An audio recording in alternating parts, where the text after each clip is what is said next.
Saludos. Iniciamos una nueva serie de vídeos en los que hablaremos sobre conjuntos y la teoría que se debe conocer para iniciar los estudios universitarios. Así que empecemos.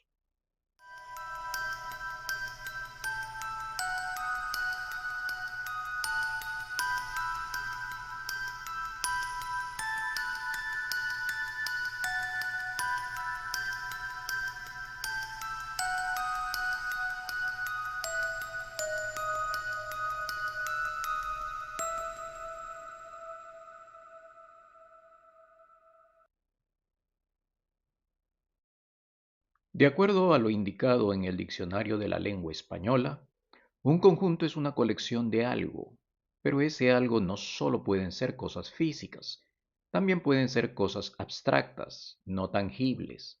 Por eso la definición indicada con la numeración 10. Lo principal en este tema que nos ocupa es que existe algo en común en estos objetos que permite su agrupación. Tomemos objetos geométricos. Se observa que existen colores definidos, tamaños y también algunas formas definidas. Por ejemplo, podemos agruparlos por el tamaño similar entre objetos, o podemos agruparlos separándolos por colores, o podemos agruparlos por la forma común que tengan los objetos. Pero para generar un conjunto no es solo agrupar objetos por agrupar. Estos objetos, llamados elementos, deben de estar bien definidos. Por ejemplo, la agrupación de aves que vuelan genera un conjunto, pero la agrupación de las comidas preferidas no, pues no se puede definir correctamente comidas preferidas, ya que cada persona tiene sus propios gustos personales. La agrupación de planetas en el sistema solar genera un conjunto, porque existe una definición clara de lo que se considera un planeta. Pero la agrupación de helados sabrosos no genera un conjunto, porque nuevamente los gustos personales son distintos. De un grupo de objetos se pueden crear diversos conjuntos.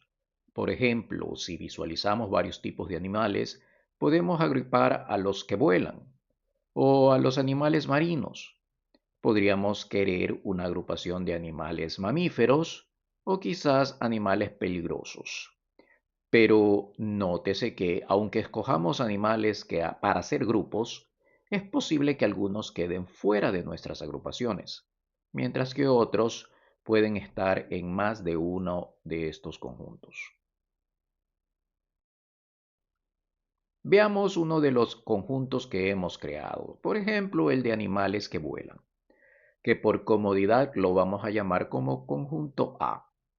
Dentro de este grupo podemos decir sin equivocarnos que el águila se encuentra en A o que pertenece al conjunto A. Esta frase en matemáticas se expresa con el símbolo mostrado, que tiene la forma de una E suavizada. Note que el símbolo reemplaza a la expresión se encuentra en o a la expresión pertenece al conjunto. De esta manera no necesitamos escribir toda la frase para dar a entender lo que queremos explicar. Pero observe que esta frase es una proposición, y en los vídeos de lógica que hemos visto, una proposición puede ser verdadera o falsa. En este caso es verdadera.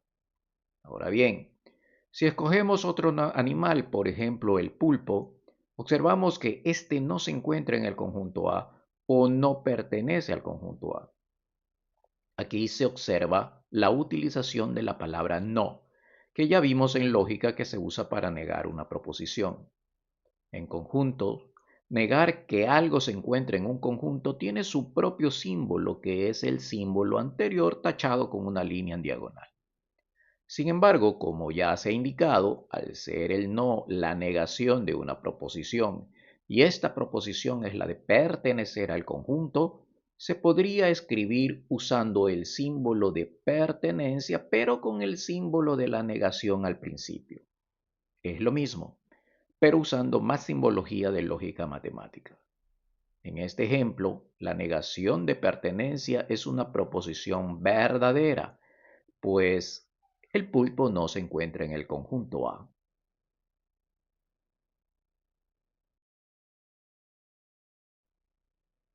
El uso del símbolo de pertenencia para expresar que algo está dentro de un conjunto debe ser bien entendido en el sentido de que es lo que ponemos a cada lado del símbolo.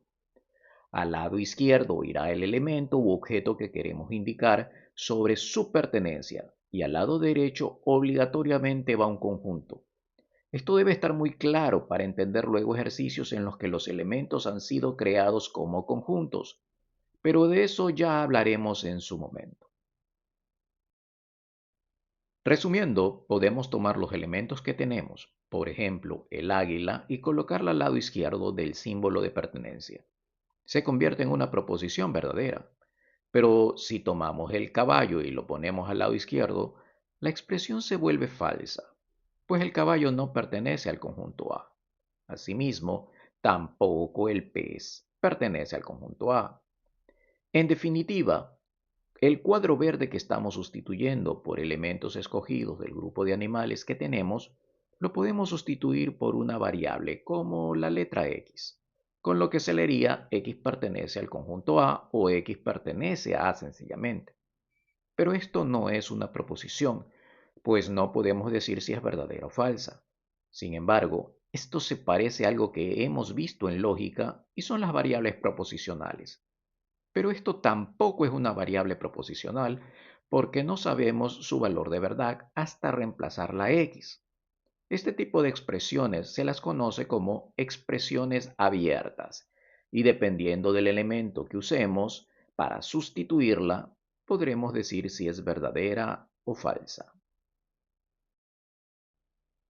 En otras palabras, no es variable proposicional porque no posee un valor de verdad en sí misma, que cambie según las circunstancias. Pero podemos crear una tabla de verdad que indica si un elemento se encuentra o no se encuentra en un determinado conjunto. Por lo tanto, podemos aplicar cierta lógica matemática a esta expresión de pertenencia. Decir que X pertenece a A es verdadero. Significa que X se encuentra dentro de A. Lo que es equivalente a decir que la negación de la pertenencia será falso. A su vez, decir que la negación de la pertenencia es verdadero significa que el elemento está fuera del conjunto A, lo que equivale a decir que su pertenencia será falsa. Es un juego de palabras que hay que saber entender para evitar caer en errores de interpretación en problemas de conjuntos. Volviendo a la tabla de verdad. Esta representa todos los posibles valores de verdad que puede tomar la expresión de pertenencia, según el elemento que reemplace la X. Con esta idea podemos dibujar una forma geométrica que represente todos los elementos que se encuentran dentro del conjunto A, colocando el nombre del conjunto a un costado. Pero la tabla también obliga a colocar en algún sitio los elementos que no están dentro de A, es decir, los que están fuera de A. Pero para entender mejor la teoría de conjuntos, debemos colocar un rectángulo exterior que englobe a todos estos elementos.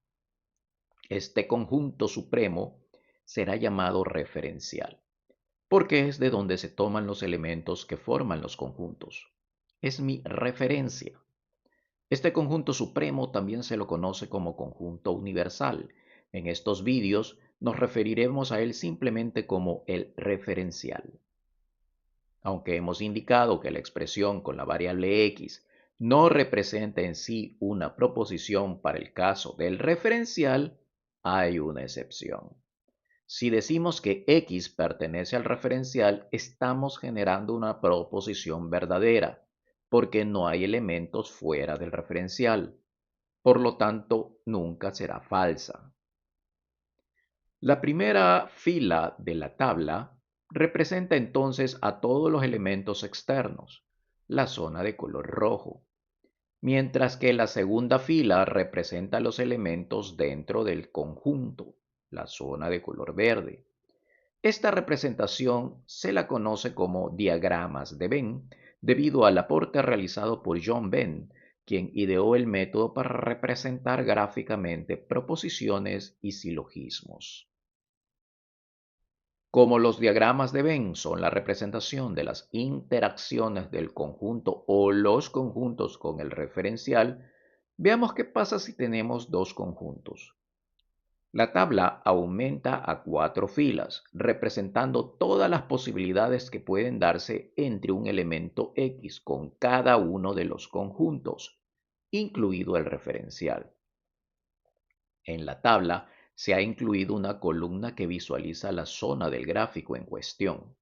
Si observamos detenidamente el gráfico, ha creado 4 zonas. No es posible generar más de 4 zonas con solo dos conjuntos. La primera fila indicaría entonces que el elemento X no está en A ni en B, por lo que obligatoriamente está fuera. Es la zona 1 en nuestro gráfico. La segunda fila indicaría que X está en B pero no en A. La única forma de ver esto es en la zona resaltada en el gráfico, llamada zona 2. La tercera fila nos dice que X está en A, pero no en B, la zona 3, ubicada en la parte resaltada. Finalmente, la cuarta fila nos indica que X está en ambos conjuntos, la zona 4. Entonces, esta se ubica en medio. De esta forma tenemos el diagrama de Venn para dos conjuntos. Pero, ¿y si tenemos más de dos conjuntos? Para representar tres conjuntos con diagramas de Venn tenemos la figura planteada. Si observamos la misma veremos 8 zonas en total, que corresponde a las 8 filas que tiene la tabla, pues tenemos tres conjuntos. La tabla se construye de forma similar a cómo se hacía en lógica. Primera fila, los elementos fuera de los tres conjuntos, zona 1. Segunda fila, los elementos que únicamente se encuentran en C, zona 2. Tercera fila, los elementos que únicamente se encuentran en B, zona 3. Cuarta fila, los elementos que se encuentran tanto en B como en C, pero no en A, zona 4. Quinta fila, los elementos que únicamente se encuentran en A, zona 5. Sexta fila, los elementos que se encuentran tanto en A como en C, pero no en B, zona 6. Séptima fila, los elementos que se encuentran tanto en A como en B, pero no en C, zona 7. Y finalmente la última, los elementos que se encuentran en los tres conjuntos, zona 8. De esta forma visualizamos cada zona del diagrama de Venn con su correspondiente fila en la tabla. Veamos para cuatro conjuntos. A primera vista y conforme a los diagramas anteriores, parece lógico dibujar el diagrama presentado. Tenemos cuatro conjuntos, lo que genera una tabla con 16 filas. Pero si contamos el número de zonas que hemos creado con este diagrama, únicamente tenemos 14 zonas, no las 16 que requerimos según la tabla. Veamos la zona que no hemos dibujado. Zona 1, correcto, todos los elementos fuera de los cuatro conjuntos. Zona 2, correcto. Zona 3, correcto. Zona 4, correcto. Zona 5, correcto. Zona 6, correcto. Zona 7, ¿dónde está? Según la tabla deben de ser los elementos X que están en B y en C, pero no en los otros dos conjuntos. Pero las zonas que representan los elementos que están en B y en C también están en los otros conjuntos según el diagrama. No tenemos una zona dibujada para la línea 7 de la tabla. Zona 8, correcto. Zona 9, correcto. Zona 10, tampoco está dibujada, al igual que pasó con la zona 7, no hay zona dibujada para esta línea de la tabla. Zona 11, correcto. Zona 12, correcto. Zona 13, correcto. Zona 14, correcto. Zona 15, correcto. Zona 16, correcto. Este análisis nos indica que el dibujo planteado no es correcto para el diagrama de Venn de cuatro conjuntos. Pero, ¿cómo se hace? El matemático John Venn planteó en su momento ciertas directrices para generar sus diagramas para más de tres conjuntos. En general, él buscaba diagramas que tuvieran simetría, por lo que, en este punto, los círculos ya no son prácticos para dibujar los diagramas de forma simétrica. Pasemos a las elipses. Si vemos el diagrama planteado, ahora sí se observan 16 zonas en total. Analizando fila por fila la tabla, podemos ubicar cada zona en su lugar. Lo que podemos apreciar es que a medida que aumentamos el número de conjuntos, el diagrama se vuelve más complicado. Varios personajes han planteado otras formas de generar estos diagramas que no se ajustan a una simetría, como lo que planteó Anthony William Fairbanks Edwards, en lo que se conoce como los diagramas de Edwards o Edwards-Venn. Se observa que a partir del quinto conjunto, cada conjunto agregado es una figura estrellada que duplica sus brazos. Lógicamente, a medida que se aumentan los conjuntos, el gráfico se hace más complicado de ver. Tome en cuenta que el número de filas en una tabla para 5 conjuntos sería de 32, es decir, 32 zonas del gráfico. Para 6 conjuntos tendríamos 64 zonas. Si quisiéramos un gráfico para 7 conjuntos, deberíamos tener un gráfico con 128 zonas. Por lo regular, debido a estos inconvenientes, los problemas que requieren diagramas de Venn se hacen para un máximo de 3 conjuntos. Pero, ¿y si mi problema tiene más de 3 conjuntos y es complicado diagramarlos? Bueno, para ciertos problemas de conjuntos se especifica en el problema o sus condiciones que ciertas zonas no serán dibujadas. Veamos el siguiente ejemplo. Tenemos dos conjuntos y sus respectivos diagramas de Venn. Pero en el de la derecha asumiremos que nuestro problema nos indica que no existe la zona 2. Es decir, en el problema de conjuntos no hay elementos que únicamente están en B. Por lo tanto, podemos eliminar tanto la fila de la tabla como la zona del diagrama correspondiente a la zona 2. De esta forma, podemos redibujar el diagrama quedando el conjunto B totalmente dentro del conjunto A. No existe la zona 2 ni la fila 2 en la tabla. A este tipo de diagramas se le conoce como diagrama de Euler, nombrado así en honor al matemático Leonhard Paul Euler, quien utilizó este tipo de diagramas años antes de que John Venn propusiera los suyos. La diferencia: mientras que los diagramas de Venn visualizan todas las posibles interacciones entre los conjuntos, los diagramas de Euler solo visualizan las interacciones que realmente existen en un determinado problema de conjuntos. Ahora bien, como se ha visto hasta ahora, es importante definir correctamente un conjunto para poder trabajar con él. Podemos definirlo usando diagramas de Venn o con diagramas de Euler, como ya vimos en los gráficos que se hicieron con los animales. Pero esto requiere que tengamos a la mano el conjunto referencial y los elementos que usaremos. Pero también se puede definir un conjunto por extensión o tabulación, sin que tenga que graficarse. Y por último, podemos definirlo por comprensión, que es la manera más formal en matemáticas de definir un conjunto.